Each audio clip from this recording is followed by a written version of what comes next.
One piece chapter 118 का full chapter breakdown finally आ चुका है और मैं सच बोलूं तो ये चैप्टर शुरू से लेकर आखिरी तक पूरी तरह फाइट और खौफनाक लोर से भरा हुआ है।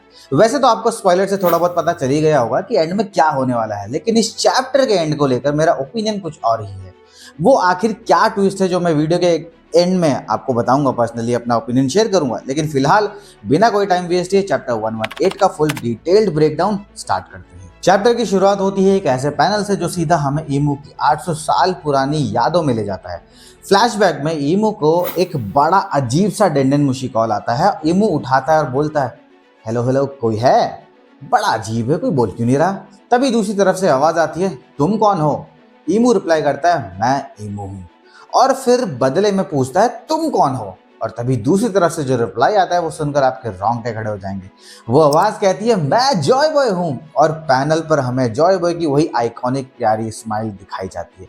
लेकिन साला अभी भी ओडा सेंसे ने उसका पूरा फेस रिवील नहीं किया है। ये जो धीरे धीरे टीज किया जा रहा है ना भाई, मुझे लगता है कि जब जॉय बॉय की पूरी कहानी सामने आएगी तो वो एनिमे हिस्ट्री का सबसे ग्रैंड रिवील होगा। इसी याद से बाहर आकर प्रेजेंट टाइमलाइन में ईमू गुस्से में बोलता है, जॉय बॉय का मरे हुए काफी टाइम हो चुका है, लेकिन तब भी तुम लोग बार बार उसकी याद क्यों दिलाते हो? और ये बोलते ही ईमू अपने आर्म्स में एक स्पाइरल फॉर्मेशन बनाता है फायर की और अटैक करने के लिए आगे बढ़ता है। हमारा लूफी बिल्कुल चिल होकर बोलता है, भाई मुझे क्या पता। अब शुरू होती है असली फाइट। ईमू एक जोरदार पंच फेंक कर लूफी पर मारता है, पर लूफी अपनी गर्दन को स्ट्रेच करके उस अटैक का डॉज कर देता है।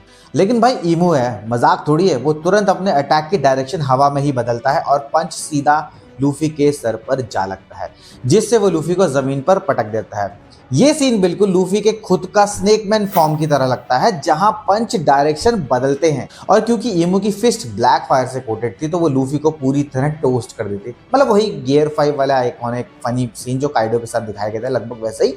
लूफी गुस्से में देखता है, कहता है कि ईमू आखिर क्या कर रहा है, और वो तुरंत ईमू पर अपने हिट्स की गैटलिंग बरसाना शुरू कर देता है। पर हैरानी की बात यह है कि ईमू को एक खरोंच तक नहीं आती। लूफी सोच में पड़ जाता है कि थोड़ी देर पहले तो मेरे बेस फॉर्म में मतलब मैंने पंच मार दिया था, अब इसे कुछ क्यों नहीं हो रहा। इतने में ईमू अपने फायर बॉल्स लूफी की तरफ फेंकता है, जो किसी ट्रैकर बॉम्ब की तरह लूफी के पीछे पड़ जाते हैं। और लूफी अपने गियर 5 की एबिलिटी से उन्हें टच कर सकता था, तो वो पंच मार मार के उन्हें डिफ्लेक्ट करने लगता है और इसी बीच वो अपने नए जीनी अवतार में ट्रांसफॉर्म हो जाता है। I don't know why. Luffy transform होके बोलता है कि ऐसा नहीं है कि मैंने तुम्हारी फाइट लोकी के साथ नहीं देखी। यानी लूफी अभी तक एक्चुअली लोकी की फाइट से सीख रहा था कि ईमू के फायर अटैक से कैसे बचना है। और यहाँ पर थोड़ा बकैती वाला पैनल भी है। लूफी बड़ा इमोशनल होकर कहता है कि लोकी तुम्हारी मौत बेकार नहीं जाएगी। और इतने में पीछे से जमीन पर पड़ा लोकी चिल्ला रहा है, साले मैं अभी भी जिंदा हूँ।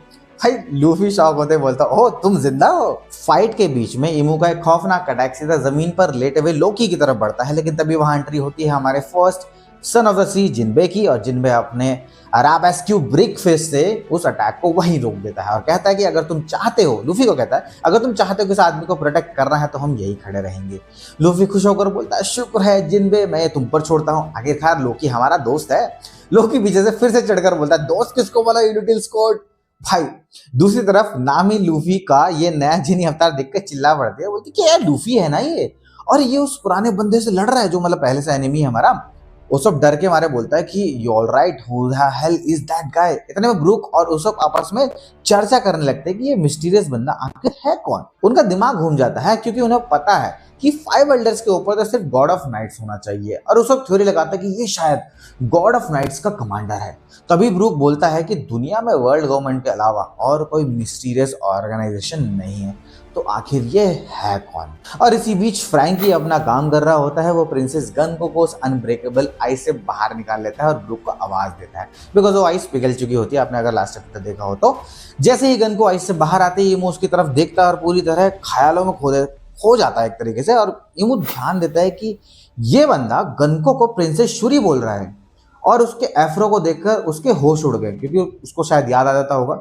और जब तक ईमू शॉक में खोया होता है, लूफी मौका देखकर बोलता है, तुम पूरे वाइड ओपन हो, और अपना एक मैसिव जाइंट पंच ईमू पर चला देता है। और गेस व्हाट दोस्तों, ईमू बिना किसी तकलीफ के अपने एक हाथ से उस जाइंट पंच को रोक देता है। I mean what the hell भाई, ओडा सेंसे ने ईमू को इतना ओवर पावर बना रखा है। मतलब गियर 5 जो अभी तक काफी इनविंसिबल लग रहा था, ईमू के सामने अब कुछ भी नहीं लग रहा है। फिर ईमू वापस उसी डेंजरस स्टिग्मा फॉर्मेशन में आता है, लूफी से कहता है कि तुमने देखा नहीं क्या जाइंट लोकी का क्या हाल हुआ है, और वो एक लॉन्ग ब्लैक स्वॉर्ड निकालता है, बिल्कुल अपना ऐसा टारगेट बनाता है। भाई लूफी का बैटल इंस्टिंक्ट देखो, वो स्वॉर्ड सीधा लूफी के जिनी फॉर्म की जो दाढ़ी होती है ना भाई, उसको काट देती है, क्योंकि उसकी बियर्ड पर आग लग जाती है इसलिए। और आपको पता है कि वो टारगेट जहां पर फायर रहती है स्वॉर्ड अपनी वहीं पर जाती है, तो वैसे ही अटैक होता है। लूफी यहाँ एक क्रिटिकल अटैक से बच जाता है, लेकिन वो ईमू से लगातार आने वाली ओमनी फायर अटैक से लगातार डॉज करता रहता है। और अब आता है इस चैप्टर का सबसे डरावना पैनल।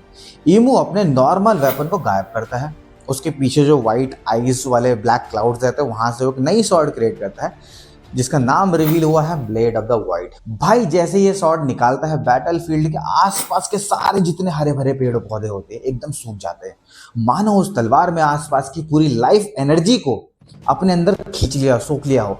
इमू लूफी की तरफ देखते हुए बोलता है कि मुझे पता है कि तुम जॉयबर्न नहीं हो सकते, और इंस्टेंटली एक इंस्टेंट लाइट स्पीड के साथ लूफी के पास पहुंचकर वो वाइड शॉट सीधा लूफी के सीने में घुसेड़ देता है।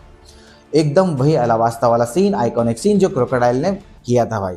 और स्टैब करने के बाद ये वो एक डायलॉग बोलता है, अगर तुम जॉय बॉय होते तो इतने कमजोर ना होते। और इसी के साथ चैप्टर 1188 खत्म हो जाता है भाई। भाई क्या धांसू क्लिफ हैंगर था भाई। अब बात करते हैं मेरे पर्सनल ओपिनियन की, जो मैंने शुरुआत में बोला था। सब लोग कह रहे हैं कि लूफी अब अगले चैप्टर में कोई नया गेयर या कम बैक करेगा, लेकिन मेरा ओपिनियन थोड़ा अलग है। बिकॉज मुझे लगता है कि ईमू जो 800 साल बाद इस नॉर्मल वर्ल्ड में आया है, उसकी इस फॉर्म में रहने की एक फिक्स टाइम लिमिट है। बिकॉज स्टार्टिंग में जब वो आया था वो उल्टी कर रहा था, मतलब खून की उल्टी कर रहा था, और लूफी को स्टैब करने के बाद ईमू की वो टाइम लिमिट खत्म हो जाएगी मुझे ऐसा लगता है, और शायद वो खुद वापस चला जाएगा। इससे लूफी की जान बच जाएगी, या फिर हमारे बचे हुए स्ट्रा हार्ट्स या जाइंट्स मिलकर या कोई तो आएगा जो लूफी को रेस्क्यू करेगा, और शायद यहाँ पर सैंग से ड्रैगन कोई तो शायद उसको बचाने आ सकता है। बगैर अपनी सारी क्रेजी थ्योरीज कमेंट में जरूर बताना आपको क्या लगता है। ये तो जस्ट मेरा ओपिनियन है, अपना ओपिनियन भी जरूर शेयर करना। बाकी वीडियो पसंद आई हो तो चैनल को सब्सक्राइब करना और वीडियो को लाइक करना मत भूलना। बाकी मिलते हैं नेक्स्ट वीडियो में, तब तक के लिए stay safe, stay legendary, peace out.